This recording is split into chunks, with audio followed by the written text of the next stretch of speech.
Channel. Hope you all are safe and healthy. तो आप title से तो समझ ही गए होंगे कि आज हम एक ऐसे टॉपिक के बारे में बात करने जा रहे हैं जो हमारी रातों की नींद उड़ा देता है कि बच्चे क्यों रोते हैं। जब हम फर्स्ट टाइम पेरेंट्स बनते हैं तो हम बहुत एक्साइटेड होते हैं, बहुत खुश होते हैं अपने बच्चे को देखकर, लेकिन जैसे ही हमारा बच्चा रोता है तो हम फिगर आउट नहीं कर पाते कि हमारा बच्चा आखिर रो क्यों रहा है। सबसे पहली बात कि बच्चे की वे ऑफ कम्युनिकेशन सिर्फ और सिर्फ रोना है। बच्चा अभी बात नहीं कर सकता, बोल नहीं सकता, एक्सप्रेस नहीं कर सकता, इसलिए वो हर एक बात को रोकर ही बताता है। इसलिए उसके रोने के बहुत सारे रीजंस हैं, हमें ही फिगर आउट करना है, हमें समझना है कि उसके रोने का कब कौन सा पैटर्न है जिससे कि हम ये समझ पाएँ कि वो क्यों रो रहा है। तो आज हम यहाँ पर 9 मेजर रीजंस के बारे में बात करेंगे जिसकी वजह से बच्चा रोता है। हमें एज अ पेरेंट उन्हें कीनली ऑब्जर्व करना है इन रीजंस के हिसाब से, जिससे कि हम समझ पाएँ कि क्या इनमें से कोई एक रीज़न है जिसकी वजह से बच्चा रो रहा है और हम उन्हें सूट कर सकें। तो चलिए वन बाय वन देख लेते हैं कि बच्चा रोता क्यों है। तो सबसे पहला रीज़न है भूख। जब बच्चा न्यू बॉर्न होता है, इस दुनिया में नया नया आता है, तो उसका पेट बहुत ही छोटा होता है, वो एक साथ ज़्यादा फीड नहीं ले सकता, इसलिए वो थोड़ा थोड़ा खाता है। इसलिए बहुत ज़रूरी है कि हम उन्हें रेगुलर इंटरवल्स पे उन्हें बार बार फीड देते रहें। हमें डॉक्टर्स भी यही सजेस्ट करते हैं कि आफ्टर 2 आवर्स हमें बच्चे को फीड देना है। तो बच्चा एक साथ ज़्यादा फीड नहीं लेता है, इसलिए वो थोड़ी थोड़ी देर के बाद रोने लगता है जब उसे भूख लगती है। शुरू में हम गाइडलाइंस के अकॉर्डिंग बच्चे को मिल्क ऑफर करते हैं। स्टार्टिंग में हम 30 ml या 40 ml बच्चे को मिल्क ऑफर करते हैं आफ्टर एवरी 2 आवर्स। लेकिन ज़रूरी नहीं है कि बच्चे की वो जो भूख है वो कांस्टेंट रहेगी for a very long time. कुछ ही दिनों में बच्चे की भूख इंक्रीज होने लगती है। हम एज अ पेरेंट ये समझ नहीं पाते कि अब बच्चे को ज़्यादा भूख लग रही है तो वो एक साथ ज़्यादा मिल्क मांग रहा है। हम उसे उतनी क्वांटिटी ऑफर करते रहते हैं और फिर बच्चा बार बार रोता है तो हम सोचते हैं अभी तो हमने उसे फीड दी थी, वो फिर क्यों रो रहा है। इसलिए अगर बच्चा आपका बार बार भूख के लिए रो रहा है, अगर ऐसे एक्सप्रेशंस दे रहा है, बार बार इधर उधर देख के भूख के लिए वो बॉटल मांग रहा है, तो आप उसकी फीड को थोड़ा सा बढ़ा सकते हैं। सेकेंड रीज़न बच्चे के रोने का होता है गैस। जब हम बच्चे को फीड करा देते हैं उसके बाद बच्चे को बर्प यानी कि डकार दिलाना बहुत ज़्यादा ज़रूरी होता है, क्योंकि बच्चा जब फीड ले रहा होता है तो कई बार उसके पेट में गैस भी चली जाती है, यानी कि हवा भी चली जाती है, जिससे कि उसके पेट में अनकंफर्टेबल होने लगता है। और इस केस में बच्चा क्या करता है, अपनी लातों को अपने पेट के पास ला के पेट को दबाने की कोशिश करता है और उसे पेट में गैस की वजह से बहुत ज़्यादा डिस्कम्फर्ट हो रहा होता है। तो इस केस में हमें क्या करना है कि अपने बच्चे को अपनी गोद में लेना है इस तरीके से, और उसके स्टमक को यहाँ पर रखना है, उसके सिर को यहाँ पर रखना है, और उसके स्टमक को थोड़ा धीरे धीरे हमें प्रेस करते रहना है थोड़ी थोड़ी देर में, जिससे कि बच्चा डकार ले ले और उसकी गैस रिलीज हो जाए। कई बार क्या होता है कि बच्चा डकार नहीं लेता लेकिन वो पू कर देता है, इस केस में भी बच्चे की गैस रिलीज हो जाती है। इस केस में ज़रूरी नहीं है कि आप डकार दिलाएं, बस उतना ही उसके लिए काफ़ी होता है। आफ्टर एवरी फीड हमने अपने बच्चे को बर्फ दिलाना है। कई बार क्या होता है कि बर्फ दिलाने में हमें 15 से 20 मिनट भी लग जाते हैं, लेकिन ये बहुत ज़रूरी है बच्चे को कंफर्टेबल फील कराने के लिए, जिससे कि उनका जो हमने उन्हें मिल्क ऑफर किया है वो अच्छे से उनके डाइजेस्ट हो जाए। इसलिए हमें बर्फ दिलाना बहुत ज़्यादा ज़रूरी है। थर्ड रीज़न होता है नींद। बच्चे शुरू में पूरा दिन सोते हैं, उनके सोने का कोई पैटर्न नहीं होता। कई बार क्या होता है, हम बच्चे को खिलाते हैं, बच्चा बहुत खुश होता है और थोड़ी देर में बच्चा थक जाता है।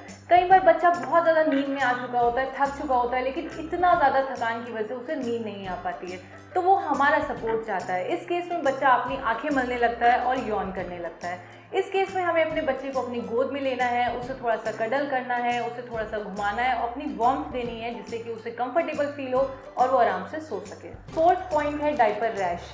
न्यूबॉर्न बेबी बहुत ही फ्रीक्वेंटली पी एंड पू करते हैं, तो उनका डायपर जो है बहुत जल्दी ही फुल हो जाता है, यानी कि वेट हो जाता है।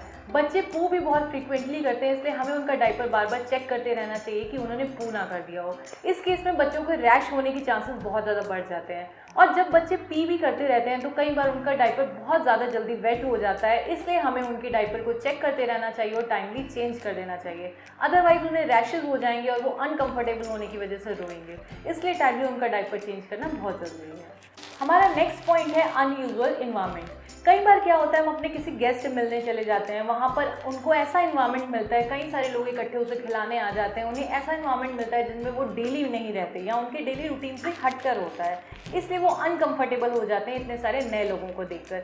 या हमारे घर पे गेस्ट आ जाते हैं तो भी बच्चे अनकंफर्टेबल होने लगते हैं। इस केस में हमें अपने बच्चे को थोड़े दूसरे रूम में ले जाकर कंफर्टेबल फील कराना ज़रूरी है, क्योंकि उन्हें समझ नहीं आता कि ये कैसी गैदरिंग है। उन्हें ये लगता है कि अचानक से ये क्या हो गया, मैं कैसे इन्वायरमेंट में आ गया, इसलिए बच्चे अनकंफर्टेबल होकर रोते हैं।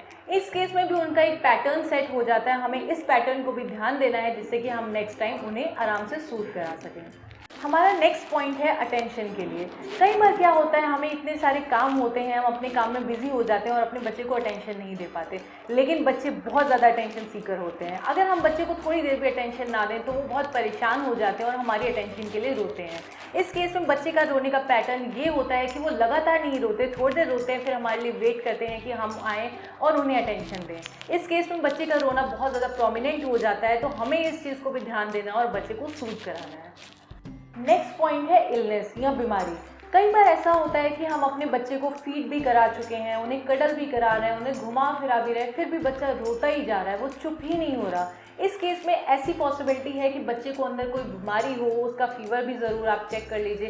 कई बार बच्चे को पेट में गैस होने लगती है या कोई और प्रॉब्लम हो रही होती है जो वो हमें बता नहीं सकता, इसलिए वो रोता है। अगर आपका बच्चा रोते ही जा रहा है, वो चुप नहीं हो रहा, तो इस केस में आपको अपने डॉक्टर को कंसल्ट करना बहुत ज़रूरी है। हो सकता है वो अंदर से इल या सिक फील कर रहा हो। हमारा नेक्स्ट पॉइंट है अनकंफर्टेबल।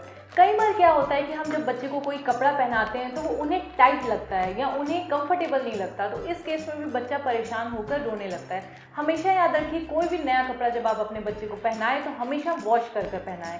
और वैसे भी जो भी कपड़ा आप उन्हें पहनाएं, ट्राई करिए गर्मियों में आप उन्हें कॉटन के कपड़े ज़्यादा पहनाएं और थोड़े कंफर्टेबल लूज कपड़े पहनाएं, जिससे कि वो अनकंफर्टेबल ना हो और अनकंफर्टेबल होने की वजह से रोए ना। नेक्स्ट और लास्ट पॉइंट है टीदिंग। टीदिंग बहुत ही ज़्यादा पेनफुल प्रोसेस है। जब बच्चों के दांत निकल रहे होते हैं तो उनके गम्स फट कर उसमें से जब दांत निकलते हैं, उनको वहाँ पर बहुत ज़्यादा ईचिंग होती है। ईचिंग होने की वजह से वो अपना हाथ, अपना थंब, अपने फिंगर्स या जो भी चीज़ उनके आसपास होती है उसे उठाकर अपने मुंह में डालते हैं। और लेकिन वो कई बार बहुत ज़्यादा फ्रस्ट्रेट हो जाते हैं, तो वो रोते रहते हैं। वो सोच चाहते हैं कि उनके दांतों को, उनकी गम्स को कुछ आराम मिले। इस केस में आप क्या करें, अपने बच्चे को टीथर ऑफर करें, या आप गाजर या खीरा ठंडा फ्रिज में रखा उन्हें दे सकते हैं। इवन आप साफ कपड़ा भी उन्हें पकड़ा सकते हैं, जो पकड़कर वो अपने मुंह में डालें और उन्हें वो कंफर्टेबल भी फील कराए। लेकिन ध्यान दीजिए कि आप जो भी चीज़ अपने बच्चे को दें वो जर्म्स फ्री हो, जिनसे कि उनका पेट खराब ना हो जाए या उनको फीवर ना हो जाए। तो ये थे कुछ मेजर रीजंस जिनकी वजह से बच्चे रोते हैं। आप अपने बच्चे को ध्यान दीजिए, उनको ऑब्जर्व करिए और उनके रोने के पैटर्न को समझिए, जिससे नेक्स्ट टाइम आपका बच्चा जैसे ही रोए आप उनको कंफर्टेबल फील करा सके और आपका बच्चा ज़्यादा रोए ना। तो आज की वीडियो के लिए बस इतना ही। Hope this video was helpful for you all. Awesome. So we will be super soon back with a new video. Till then keep loving, keep sharing. Okay, bye.